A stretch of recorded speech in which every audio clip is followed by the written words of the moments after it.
cuida do cuidador? Uma proposta para os profissionais da saúde. Segunda edição.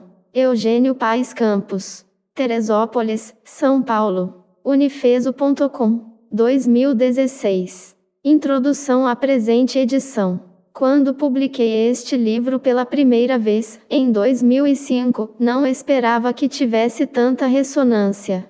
Seu título formula uma pergunta que me surgiu quando trabalhava com uma equipe multiprofissional destinada a atender pessoas hipertensas. Nossa preocupação era, além de atender, cuidar delas. E cuidar representa a principal vocação de um profissional de saúde, a fonte de satisfação com o trabalho que realiza. Mas lidar com o sofrimento e a morte representa também um fator inexorável de tensão para esses profissionais. Daí, a pergunta: quem cuida do cuidador? Constato que a pergunta permanece atual e identifico como possíveis razões, de um lado, a própria natureza do trabalho em saúde, e, por outro lado, as condições atuais em que tal trabalho vem sendo desenvolvido. Destaco dois aspectos fundamentais que alteraram profundamente o exercício profissional: a tecnologia e a competitividade.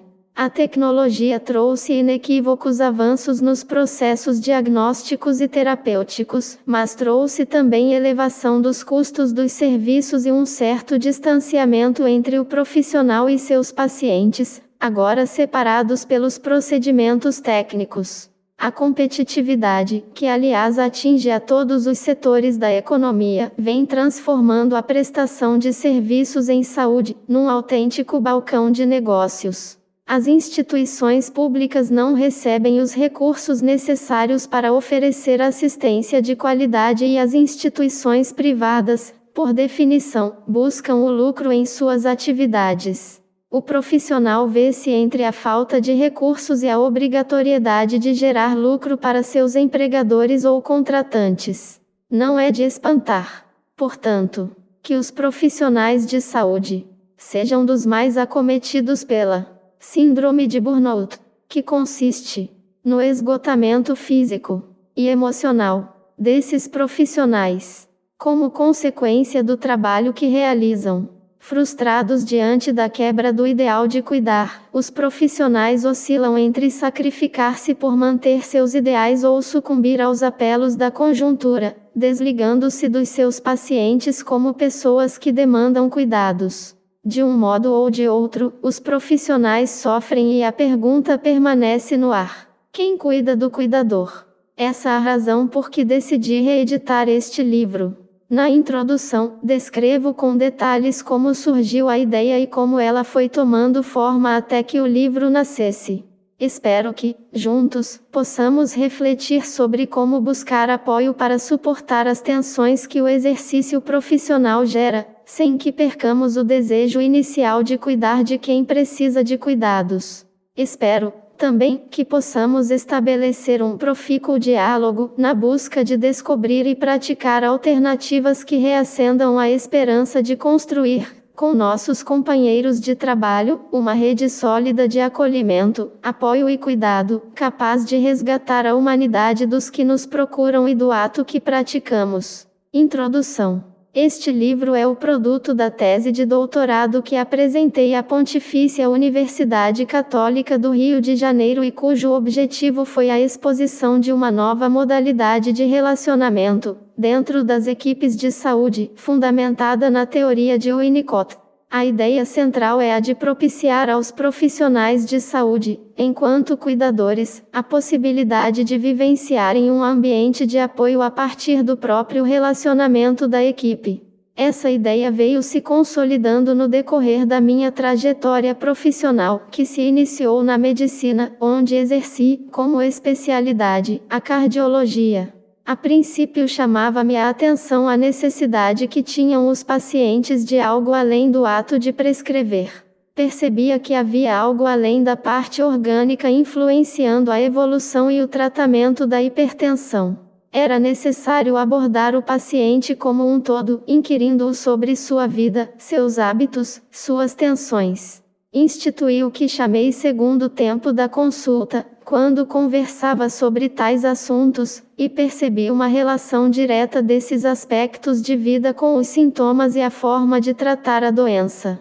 Reconheci que não bastava prescrever, era necessário conhecer o paciente, sua vida, seus hábitos, suas angústias. Posteriormente, cursei psicologia, optando pelo seu exercício a partir de 1981.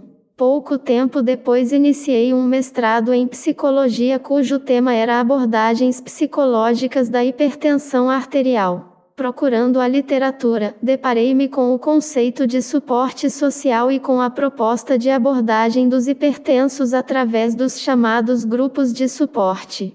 Tais grupos eram inseridos num programa de atendimento que envolvia outras atividades e outros profissionais.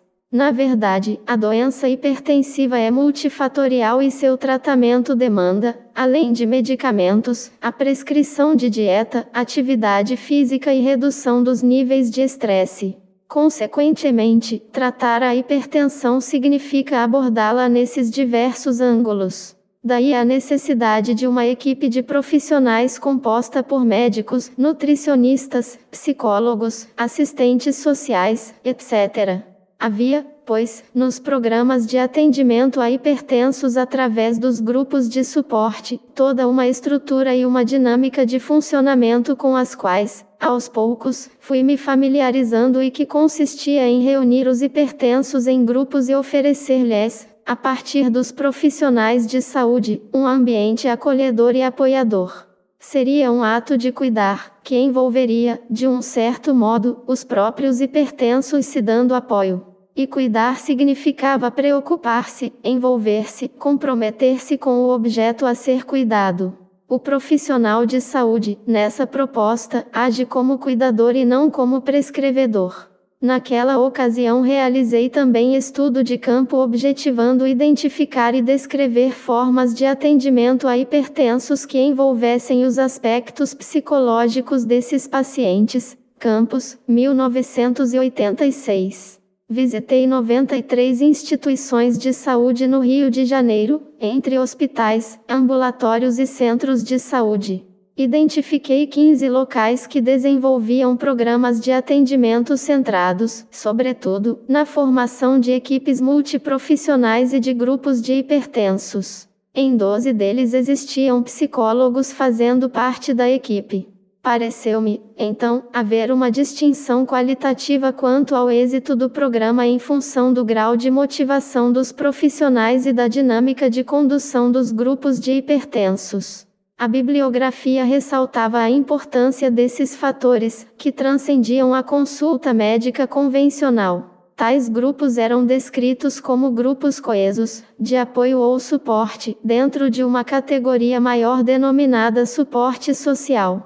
Suporte social designa formas de relacionamento interpessoal, grupal ou comunitário que dão ao indivíduo um sentimento de proteção e apoio capaz de propiciar redução do estresse e bem-estar psicológico. De fato, os hipertensos atendidos nesses programas, e particularmente em alguns deles, aderiam mais ao tratamento e tinham seus níveis tensionais melhor controlados. Terminado o mestrado, implantei em 1987, num posto de assistência médica, PAM, do Instituto Nacional de Assistência Médica da Previdência Social, INAMPS, um programa de atendimento a hipertensos com uma equipe de médicos, psicólogos, enfermeiros, assistentes sociais e nutricionistas. Tomei o cuidado de convidar os profissionais que se mostraram sensíveis à ideia e motivados a participar e me preocupei em organizar uma estrutura que funcionasse como suporte social. Os resultados obtidos com os hipertensos atendidos pelo programa eram evidentes.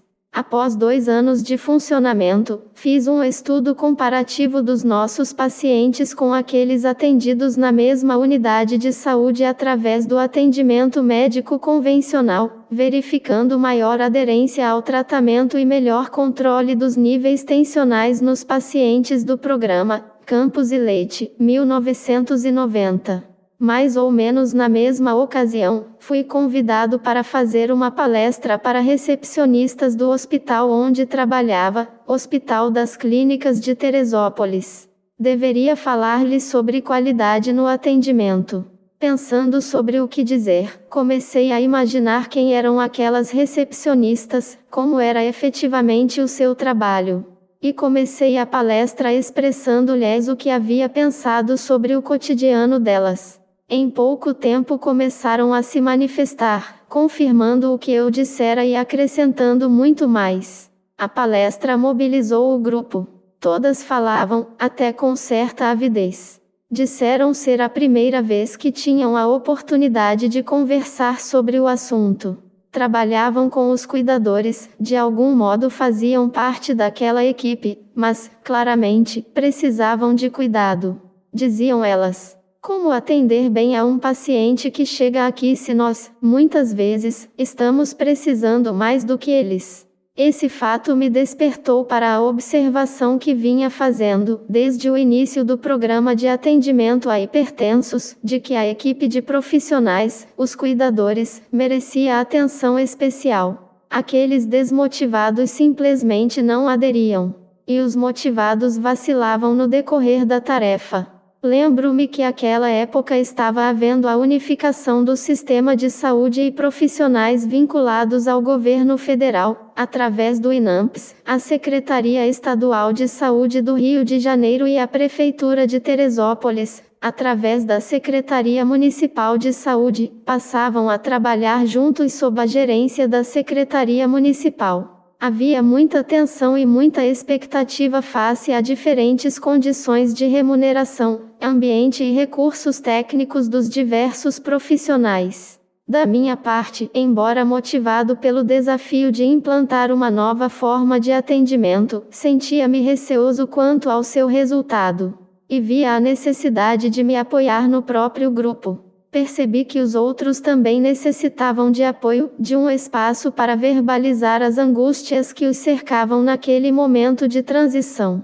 Utilizávamos, então, as reuniões semanais de equipe para esse fim. Usávamos de franqueza e, identificados pela tensão comum, éramos mais afetuosos e acolhedores uns com os outros. As tensões decorrentes do trabalho eram frequentemente discutidas pela equipe nas reuniões. No auge da crise motivada pela unificação do sistema de saúde, um dos médicos afirmou textualmente que o trabalho junto à equipe do programa de hipertensos representava, naquele momento, seu refúgio, pois era ali que usufruía o prazer necessário para suportar as tensões daquela situação. 1. O profissional de saúde. Um cuidador. Um cuidador sob tensão. Ao reunir minha própria experiência com as observações extraídas do convívio com outros profissionais de saúde, percebo, nesse profissional, um cuidador sob constante tensão. Seu objeto de trabalho é uma pessoa doente. Alguém atingido na integridade física, psíquica e social. Vulnerável na sua autoestima. Alguém que expressa sofrimento. Muitas vezes exterioriza sinais ou sintomas difíceis de suportar como deformidades, vômitos, mau cheiro. Demanda intervenções cruentas como curativos, sondagens, amputações. Demanda lidar com quem corre risco de vida e toda a mobilização que isso provoca no próprio doente, nos amigos e familiares que o cercam, exigindo do profissional resultados quantas vezes superiores à possibilidade humana de alcançá-los. O ser humano doente oferece ao profissional de saúde um desafio quase intransponível em muitas situações: diagnosticar a razão da enfermidade e tratá-la eficazmente. Não fora suficiente, traz também, associadas ao desejo de se curar, manifestas ou latentes dificuldades de investir efetivamente na sua cura. A alguns faltam recursos financeiros. A outros, apoio familiar. A outros, ainda, disposição interna para se cuidar. O profissional de saúde, no seu cotidiano, vê-se compelido a suportar um conjunto de angústias, de conflitos, de obstáculos diante de cada ato, de cada pessoa com quem se defronta na prática. Seus pacientes estão sensíveis, vulneráveis, fragilizados. Querem apoio, proteção, segurança. Querem intervenção perfeita e eficaz. Expressam tais sentimentos de forma ruidosa ou velada. Estão ansiosos, inseguros, às vezes em pânico. Estão agressivos, exigentes, querelantes. Ou desligados, despreocupados, desleixados ante as prescrições que o profissional lhe faz. Pedem tratamento, mas não se tratam. Precisam de segurança, mas demonstram fortaleza. Querem atenção, mas agridem. Lidar com o sofrimento implica, muitas vezes, reviver momentos pessoais de sofrimento. Implica se identificar com a pessoa que sofre e sofrer junto com ela. Ou seja, conviver com o sofrimento gera sofrimento. É impossível ficar incólume, por exemplo, se atendemos uma criança com câncer e temos em casa um filho com câncer. Como é difícil suportar a proximidade com alguém que tem o rosto drasticamente deformado, que tem uma doença contagiosa, que vomita diante de nós ou comporta-se de modo bizarro, inconveniente, enlouquecido. Como é difícil ter que amputar uma perna ou fazer um curativo em quem tem o corpo quase totalmente queimado. Consolar alguém que definha com câncer ou que acabou de perder um ente querido.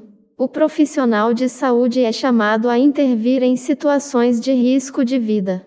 A angústia, nessas circunstâncias, é extrema. Desde no doente, que sente a morte iminente, como todos nos que o amam e não querem perdê-lo. Talvez aqui resida o auge da exigência feita a um ser humano: transformar-se em Deus, num ser onipotente, salvador. O resultado, todos conhecemos: a frustração, a impotência, a sensação de fracasso diante do inexorável que é a morte. Depois de tantos esforços, de tanto empenho, o prêmio é a incompreensão ou a revolta dos que viram morto seu ente querido. A exigência da perfeição e da onipotência permanece no dia a dia dos profissionais de saúde ao lidarem com doentes. Doenças obscuras, de difícil diagnóstico ou de difícil tratamento põem o profissional constantemente diante do sentimento de ignorância, incerteza, impotência e incompetência. Especificamente no que tange às condições de trabalho, dir-se-á, com razoável segurança, que não são adequadas para a maioria desses profissionais. Aqui o contraste é grande, dada a perversa desigualdade de renda que assola o nosso país, fazendo coexistir em ambientes de trabalho altamente sofisticados e confortáveis com outros, infelizmente a maioria, absolutamente desconfortáveis e precários. Os recursos tecnológicos, embora maciçamente divulgados na mídia, tantas vezes inexistem nos postos de saúde ou nos hospitais. Os medicamentos e os procedimentos diagnósticos ou terapêuticos são inacessíveis à maioria da população que não tem poder aquisitivo para comprá-los. O profissional vê-se obrigado a atender bem, mas sabe que não tem os recursos adequados para fazê-lo. O dilema se instala, pois, se recusa o trabalho, fica desempregado, e se aceita o trabalho, fica vulnerável. Vulnerável às consequências do seu ato, praticado sem os recursos necessários e suficientes, que recairão sobre ele e só pouquíssimas vezes sobre as instituições e o sistema. Os salários de grande parte dos profissionais de saúde são baixos. Por outro lado, a necessidade de se manterem atualizados é enorme e as oportunidades de capacitação e aperfeiçoamento são reduzidas, por falta de tempo e de recursos. O profissional é levado sorrateiramente, ou assintosamente, para o despreparo e a incompetência. O intercâmbio entre profissionais é pequeno na medida em que tradicionalmente o relacionamento com os pacientes se faz diretamente e isoladamente, através da dia-a-dia profissional-paciente. Não é praxe, embora isso ocorra, atender em equipe. O ambiente clássico do atendimento ainda é o consultório ou ambulatório e, mesmo numa emergência ou enfermaria, cada profissional atende seu paciente isoladamente. Tal isolamento contribui para a visão fragmentada dos pacientes, pois como o volume de informações científicas e habilidades técnicas cresce assustadoramente, mais especialistas se tornam os profissionais, o que os distancia da visão integrada que deveriam ter dos seus pacientes. Por outro lado, mesmo quando há a consciência da importância da troca entre profissionais, nem sempre existe disponibilidade de tempo. As pessoas de um modo geral, e os profissionais de saúde em particular, andam muito apressados, têm agendas cheias de compromissos que as impedem de manter encontros considerados necessários. Como cada vez mais os profissionais são remunerados por produtividade e os valores de remuneração são baixos, mais se obrigam a atender a um número grande de pacientes. Mesmo aqueles que trabalham em centros de excelência estão sujeitos a um regime forçado de trabalho, se querem sustentar um nível de remuneração satisfatório. Os profissionais que recebem por procedimentos, intervenções diagnósticas ou terapêuticas que envolvam aparelhos e equipamentos, encontram, como fonte de estresse e insatisfação, a necessidade de conviverem e administrarem suas máquinas para que estejam sempre prontas e aptas a gerar dinheiro. Insisto que o quadro aqui descrito tem honrosas exceções na medida que existem centros de excelência, locais em que o exercício profissional é ético e competente, com níveis elevados de satisfação para clientes e profissionais. Coloquei aspas nas honrosas exceções porque entendo que elas deveriam ser a maioria e não se constituírem em símbolos e representantes de uma sociedade tão desigual como a nossa. Embora a intensidade dos aspectos aqui analisados varie de acordo com a categoria profissional ou com a especialidade, sua existência se faz sentir sempre, mesmo naqueles que só indiretamente são responsáveis pelos pacientes, como no caso das recepcionistas. O ambiente vivenciado, o clima, o envolvimento de grupo é o mesmo. Todos têm como objeto de trabalho o ser humano doente. Todos são obrigados, de algum modo, a conviver com a doença e suas consequências. Todos são obrigados a conviver com emoções, sentimentos e conflitos intensos presentes nos pacientes, nos familiares e nos próprios profissionais.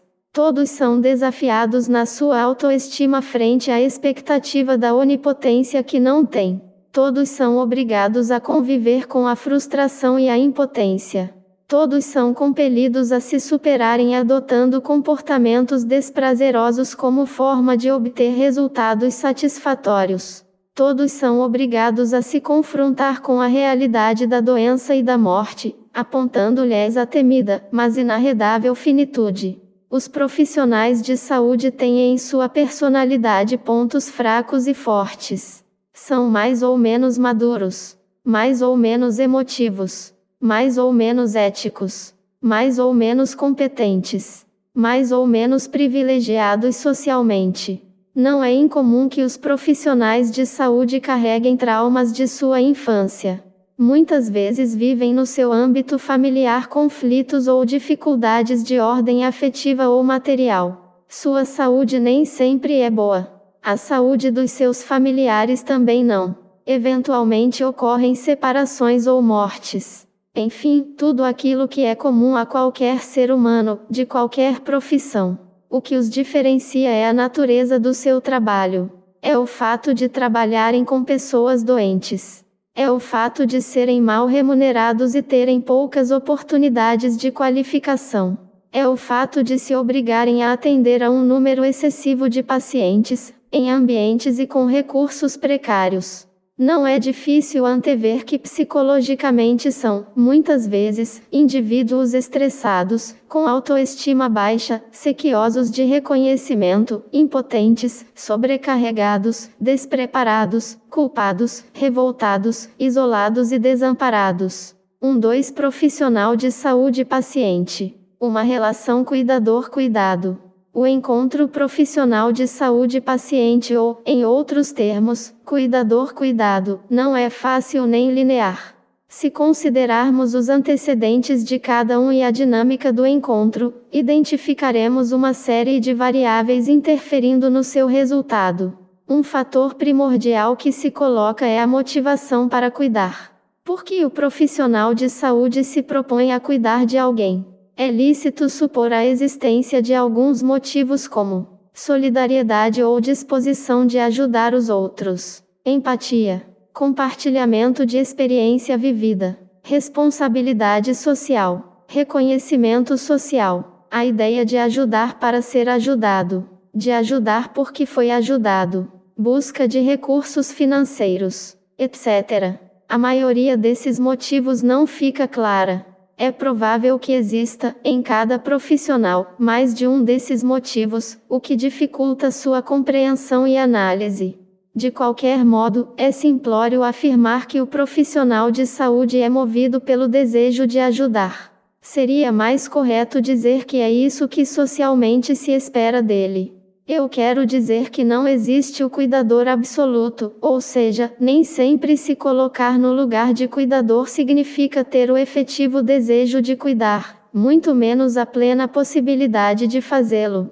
Pelo contrário, às vezes o que realmente motiva aquela ação é o desejo de ser ajudado. Em outras ocasiões, o desejo de se beneficiar com a ajuda oferecida. Se buscarmos os motivos de ser cuidado, imaginamos como evidente a existência de alguma carência, vulnerabilidade ou ameaça que impulsione o indivíduo em direção a alguém, a um grupo ou instituição, que lhe ofereça acolhimento, cuidado, proteção. Mas, certamente, outros motivos existem. A carência pode não ser exatamente aquela explicitada, como a doença, mas outra que se acha velada. Por exemplo, a necessidade de ser aceito, reconhecido ou valorizado pelos outros é fundamental para o ser humano. Quantos de nós adoecemos para sermos vistos? Pomos em risco a própria vida física, para nos sentirmos reconhecidos, vistos pelos outros. Nesses casos, olhar para a doença não é suficiente. Urge encontrar o sujeito. O ato terapêutico será o olhar. Descobrir aquele que vive, e que sofre, atrás da sua doença. Às vezes o que queremos é ser tocados. Tocados afetuosamente, carinhosamente, cuidadosamente. Aqui o ato terapêutico passa pelo tocar. A doença pode ainda ser um porta-voz, um interlocutor, ou melhor, um sinalizador ou amplificador. Em outros termos, a doença pode ser uma forma de falar ou uma tentativa de ser ouvido, de estabelecer um diálogo, uma comunicação. Nesses casos não é tanto a doença que precisa ser tratada, mas o que ela significa. De que fala aquela doença? O sujeito quer ser ouvido, quer ser compreendido. O ato terapêutico é ouvir. Descobrir o significado que se esconde atrás da doença. Percebe-se, pois, que demandar cuidado revela, em princípio, uma vulnerabilidade ou carência que, todavia, pode não ser a revelada. A doença. O que o sujeito quer não é exatamente ser cuidado da sua doença por meio de remédios, exames ou cirurgias, mas, antes, ser olhado, tocado, escutado. Pode também ocorrer, e ocorre com frequência, que o paciente queira ser tratado, cuidado, da sua doença, mas também não queira ou não possa se ver livre dela. Seja porque não é informado das suas consequências, seja por não ter recursos sociais suficientes para enfrentá-la, seja por temer o tratamento, seja por temer perder os benefícios que usufrui com ela. Procura o cuidado, procura tratar a doença, mas não tem o convencimento ou as condições internas necessárias e suficientes para o seu enfrentamento. Pode ser ainda que o indivíduo que busca cuidado não confie, não acredite na possibilidade de encontrá-lo, em função dos seus registros passados. Habitualmente não foi cuidado satisfatoriamente quando criança. Ao se desenvolver, continuou não encontrando quem o cuidasse. Hoje é um descrente. Precisa de cuidado, mas não acredita que exista alguém desejoso e capaz de ajudá-lo. Existem, por fim, os que se veem inferiorizados, envergonhados ou submetidos diante de quem cuide deles. Habitualmente a inferioridade vem do fato de ter perdido a autonomia, a integridade, a potência. A vergonha advém da aparência, lesões na pele, deformidades, da necessidade de expor o corpo nu ou ser portador de doença discriminada socialmente, como a síndrome de imunodeficiência adquirida, AIDS, por exemplo. E tudo isto pode levar o indivíduo a rejeitar a ajuda. O indivíduo pode sentir a sobrecarga do cuidador e ficar tenso por isso, como o portador de acidente vascular cerebral, AVC, tendo que ser carregado para se deslocar ou alimentado na boca por outra pessoa. O fato mesmo de se sentir doente carrega um conjunto de significados adquiridos através da vida, desde as primeiras experiências infantis, passando pelas normas, crenças e valores introjetados, que fazem o indivíduo reagir de modo absolutamente pessoal à doença. E, em consequência, ao cuidador. Este, por seu turno, carrega o mesmo conjunto de impressões que são singulares dele, e que, muitas vezes, contrastam com as do paciente. A forma de cuidar, e de receber esse cuidado, sofrerá a influência do conjunto de experiências e crenças da dupla, interferindo nos resultados do cuidado oferecido. Do mesmo modo, as circunstâncias atuais da vida do cuidador e do cuidado influenciarão sobremaneira o encontro dos dois. Neste sentido, realço os aspectos já abordados antes no que tange à natureza e às condições de trabalho do profissional de saúde. O estresse do profissional pode ser tão elevado que o impeça de se aproximar do paciente ou que o faça perder a objetividade nos cuidados necessários. Pode levá-lo a se exceder nesses cuidados ou a sentir raiva do paciente, imaginando-o mais acolhido do que ele próprio.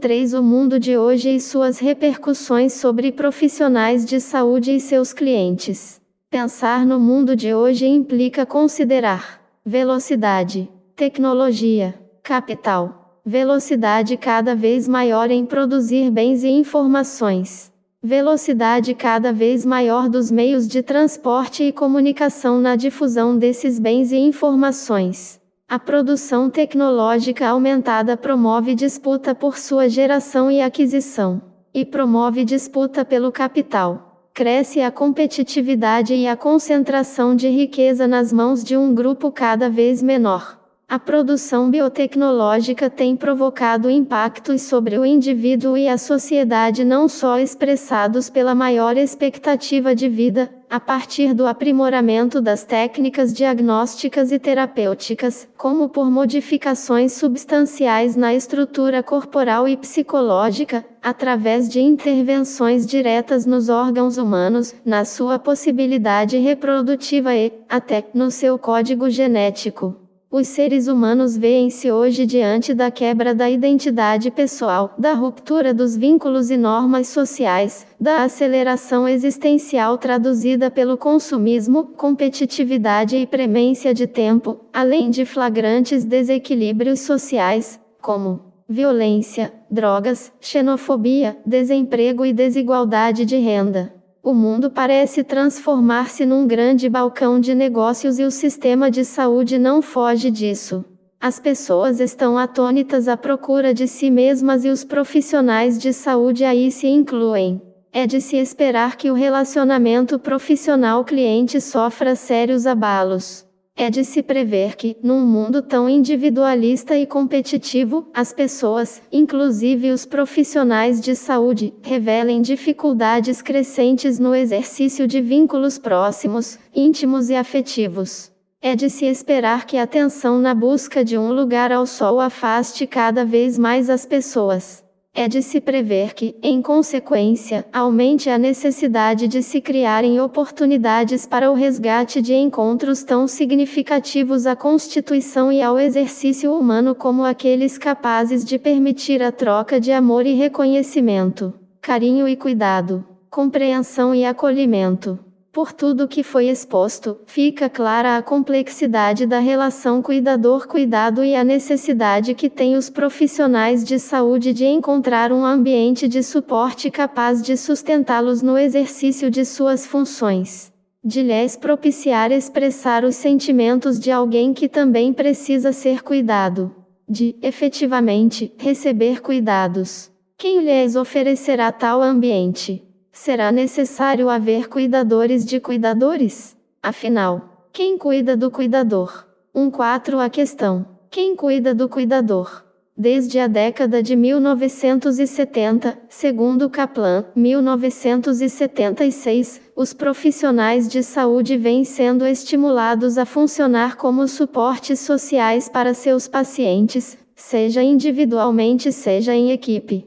A literatura é extensa ao descrever o funcionamento de grupos de suporte organizados por profissionais de saúde.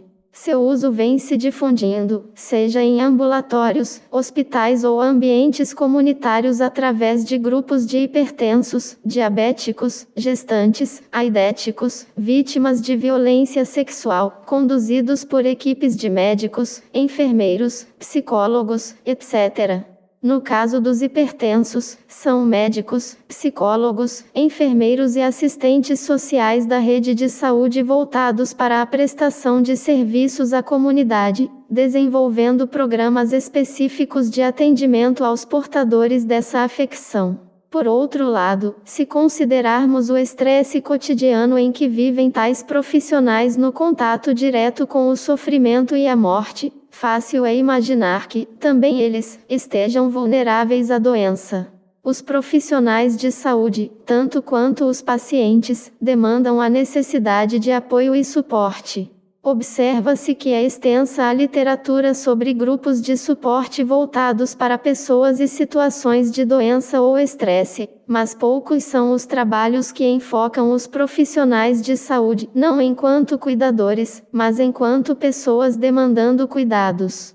Alguns autores têm mencionado a importância de se oferecer suporte aos provedores de cuidados. Kaplan, 1976. Gottlieb, 1983. Di Matteo e Ais, 1983. A tendência é propor a existência de cuidadores de cuidadores. Aliás, isto já é frequente, por exemplo, em relação a familiares de pessoas idosas, como demonstra a excelente revisão de Vrabec, 1997. Outra tendência é oferecer grupos de reflexão sobre a tarefa profissional como meio de suporte aos cuidadores. Não há, todavia, na literatura pesquisada, trabalhos que apresentem a proposta de ser, a própria equipe, cuidadora de si mesma. A presente tese lança mão da teoria de Winnicott, particularmente do conceito de Olding, para sustentá-la, e apoia-se na experiência vivida naquele programa de atendimento a hipertensos do qual participei desde 1987 até 1996, quando me aposentei. Naquele ano mesmo implantei programa semelhante numa unidade básica de saúde vinculada à instituição de ensino onde trabalho, a Fundação Educacional Serra dos Órgãos. A mesma dinâmica foi proposta e, novamente, a equipe pareceu funcionar como suporte de si mesma. Parto do princípio de que não há um cuidador absoluto, como vimos. O cuidador também precisa ser cuidado. Precisa de alguém que lhe dê suporte, que lhe ofereça proteção e apoio, facilitando seu desempenho, compartilhando, de algum modo, sua tarefa. Logo, o cuidador demanda reciprocidade. Necessita de alguém alcançável e capaz de funcionar como suporte. Se considerarmos o conceito de suporte social, diríamos que tal suporte, habitualmente oferecido por um provedor a um receptor, passa a ocorrer entre os próprios provedores, que, num dado momento, podem estar na posição de receptores, para, em outro momento, ser provedores de um colega ou colegas que ocupem o lugar de receptor. Esmiucemos essas ideias.